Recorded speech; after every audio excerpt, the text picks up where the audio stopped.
بسم اللہ الرحمن الرحیم۔ 4 سال کی عمر میں نبی صلی اللہ علیہ وسلم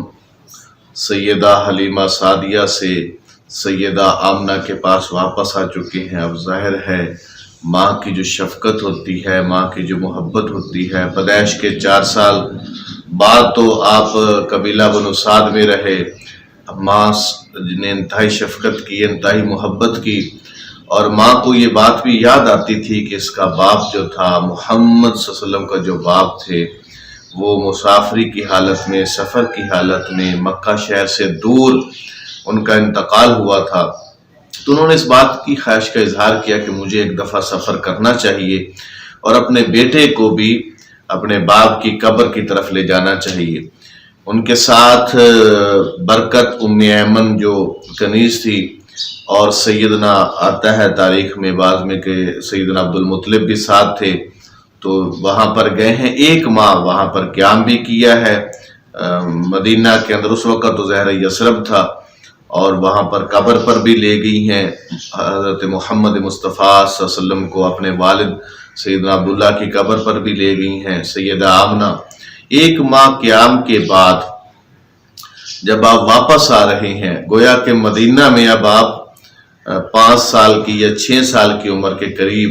آپ 1 ماہ مدینہ میں رہ بھی چکے ہیں۔ نبی صلی اللہ علیہ وسلم 1 ماہ اس عمر میں مدینہ میں پہلے بھی رہ چکے ہیں، اس وقت یثرب تھا۔ تو واپس جب ابوا کے مقام پر پہنچے ہیں تو نبی صلی اللہ علیہ وسلم کی والدہ محترمہ جو ہیں سیدہ آمنہ، ان کا بھی انتقال ہو گیا۔ والد کا پیدائش سے بھی پہلے انتقال ہو گیا، 6 سال کی عمر ہے، اور والدہ کا بھی انتقال ہو گیا۔ تو ام ایمن برکت جو ہیں وہ خاتون ساتھ تھی، وہ اور سیدنا عبد المطلب کے بارے میں بھی آتا ہے کہ وہ بھی ساتھ تھے۔ تو اب یہ دادا جو ہے اپنے پوتے کو لیے، جس کا والد اس کی پیدائش سے پہلے فوت اور جس کی والدہ 6 سال کی عمر میں سفر کے دوران ہی انتقال کر گئی ہیں، اب کفالت کی ذمہ داری دادا کے کندھوں پر ہے۔ دادا نے بڑے ناز سے، بڑے نام سے، بڑی شفقت سے یہ کفالت شروع کی ہے۔ کہا جاتا ہے کہ کعبہ کے صحن میں سیدنا عبد المطلب کے لیے ایک فرش بچھایا جاتا تھا، اور اس پر آپ بیٹھتے تھے، اور باقی جو آپ کی اولاد تھی وہ نیچے بیٹھتی تھی، فرش پہ نہیں بیٹھتی تھی۔ تو محمد صلی اللہ علیہ وسلم 7 سال کے بچے، 6 سال کے، 8 سال کے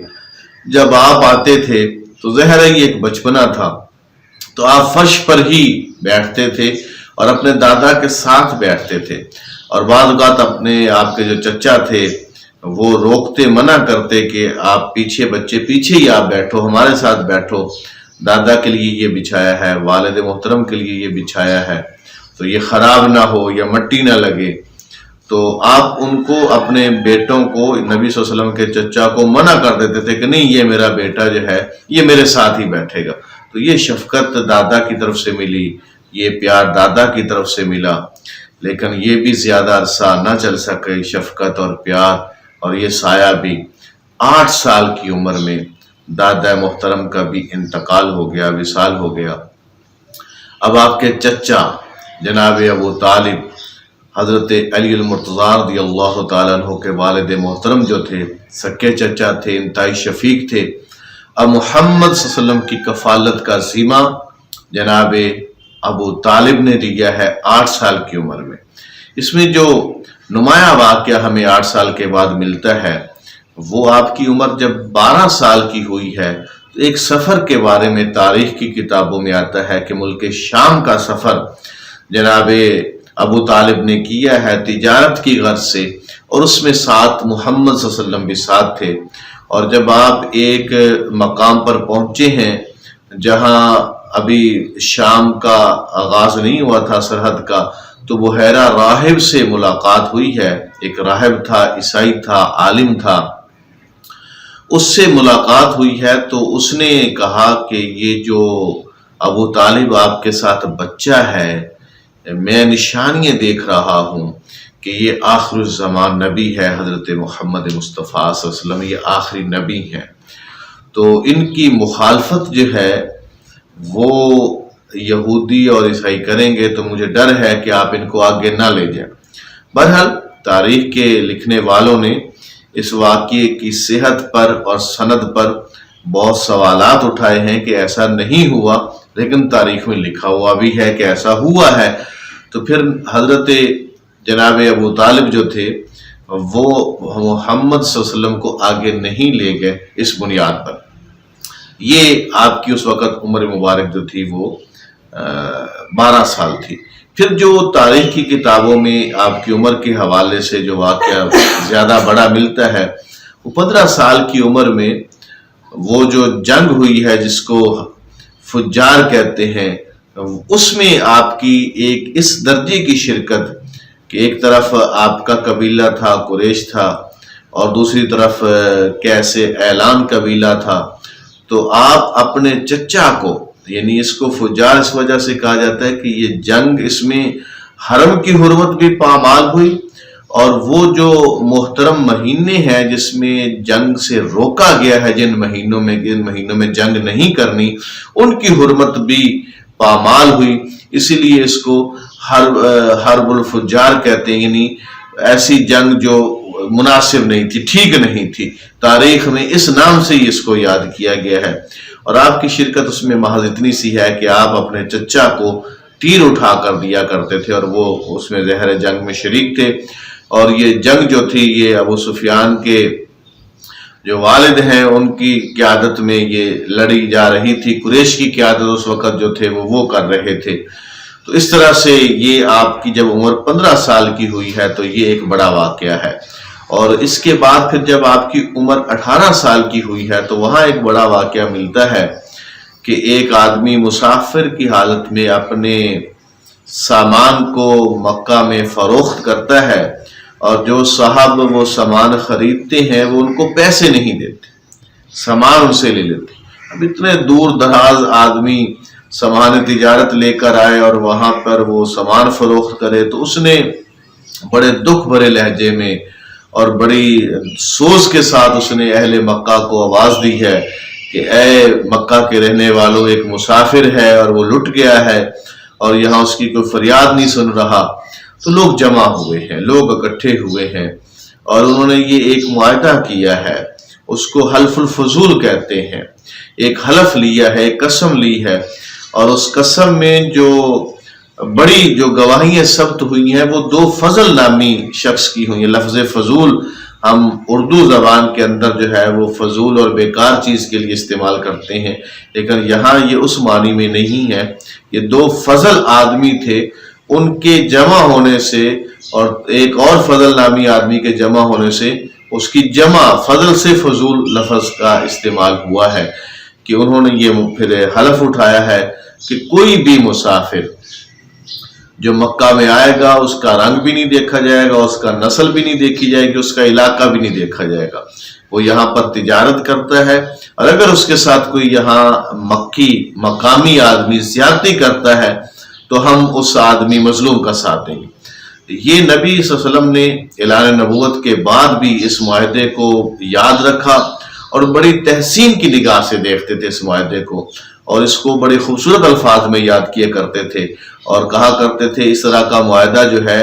وہ مجھے کئی سرخ اونٹوں سے بھی زیادہ پسند ہے۔ آپ یہ دیکھیں کہ انسانوں کی آسانی کے لیے، انسانوں کے فائدے کے لیے، مظلوم کی مدد کے لیے جو کام جاہلیت کے دور میں ہوئے، قبل از اسلام ہوئے، ان کو بھی آپ تحسین کی نگاہ سے دیکھتے تھے کہ جہاں انسانوں کو آزادانہ تجارت کے مواقع میسر ہوں اور جہاں مظلوم کی مدد کی جائے، اس معاہدے کو آپ کتنی محبت اور تحسین کی نگاہ سے دیکھتے تھے۔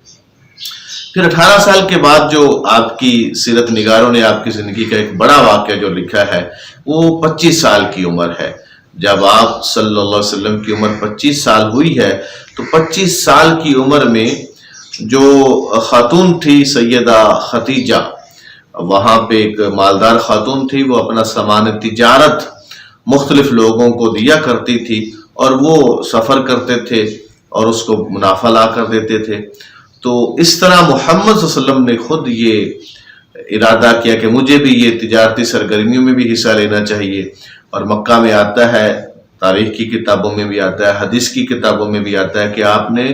بکریاں بھی چرائی ہیں مکہ کے اندر، لوگوں کی بکریاں چرائی ہیں اور کچھ ان سے معاوضہ لے لیتے تھے اور ان کی بکریاں آپ صلی اللہ علیہ وسلم چرایا کرتے تھے۔ تو اب یہ بکریوں چرانے کے ساتھ ساتھ آپ تجارتی سرگرمیوں میں بھی حصہ لینا چاہ رہے ہیں، اور انہوں نے یہ کہا کہ آپ میرا سامان لے جائیں۔ سیدہ خدیجہ نے غلام ایک ان کا تھا میسرہ، وہ بھی اس سفر تجارت میں ساتھ تھا، تو آپ ملک شام گئے ہیں، یعنی یہ سفر تو تقریباً متفق ہے کہ آپ شام میں گئے ہیں اور اس میں آپ کو کوئی رکاوٹ نہیں ہوئی۔ آپ ان کا سامان تجارت لے کر گئے اور انتہائی ایمانداری کے ساتھ، انتہائی دیانتداری کے ساتھ اور سلیقہ شعاری کے ساتھ اس سامان کو فروخت بھی کیا ہے اور اس کا پورا آ کر حساب بھی دیا ہے۔ تو اس سے سیدہ خدیجہ جو ہیں وہ بہت متاثر ہوئی ہیں، بیوہ خاتون تھی، اور اس طرح سے پیغام رسانی کا سلسلہ شروع ہوا ہے۔ سیدہ خدیجہ کی ایک سہیلی تھی، ان کے ذریعے پہلے یہ بات ہوئی اور اس کے بعد پھر نبی صلی اللہ علیہ وسلم کے جو چچا تھے انہوں نے پیغام بھیجا سیدہ خدیجہ کے جو کفیل تھے ان کو، اور پھر دونوں کا نبی صلی اللہ علیہ وسلم کا 25 سال کی عمر میں، سیدہ خدیجہ کی اس وقت عمر 40 برس تھی، 15 برس آپ سے بڑی تھی سیدہ خدیجہ، ان سے آپ کا نکاح ہوا ہے۔ یہ پہلا نکاح ہے، یہ پہلی آپ کی زوجہ محترمہ ہے، اور آپ کی تمام اولاد سیدہ خدیجہ کے بطن سے ہی پیدا ہوئی ہے، سوائے سیدنا ابراہیم کے جو ماریہ قبطی کے بطن سے پیدا ہوئے ہیں۔ اس کے علاوہ جو سب سے پہلا بیٹا ہے قاسم، جس کی وجہ سے آپ کو کہا جاتا ہے ابو القاسم، آپ کی کنیت پڑی ابو القاسم، وہ بھی سیدہ کے بطن سے ہے، اور اس کے ساتھ ساتھ عبداللہ بھی سیدہ کے بطن سے ہے۔ یہ دونوں بچے اور ماریہ قبطی کے بطن سے جو ابراہیم ہوئے، یہ 3 لڑکے تھے، یہ تینوں کا انتقال ہوا، اور آپ کی 4 دختران محترم آپ کی بیٹیاں بتائی جاتی ہیں، اور تقریباً 3 کا انتقال تو آپ کی زندگی میں ہی ہوا۔ سیدہ فاطمہ جو ہیں ان کا انتقال، ان کا وصال جو ہے وہ آپ کی زندگی کے بعد ہوا، آپ کے وصال مبارک کے بعد ہوا۔ تو یہ ساری اولاد جو ہے سیدہ خدیجہ کے بطن سے، بیٹیاں بھی اور یہ 2 بیٹے بھی سیدہ خدیجہ کے بطن سے ہوئے ہیں۔ یہ 25 سال کی عمر میں یہ ایک بڑا واقعہ ہے جو نبی صلی اللہ علیہ وسلم کو پیش آیا ہے، اور اس دوران اس کے بعد کیا واقعات ہوئے ہیں وہ انشاءاللہ آپ کو اگلی نشست میں بتائیں گے۔ بہت شکریہ۔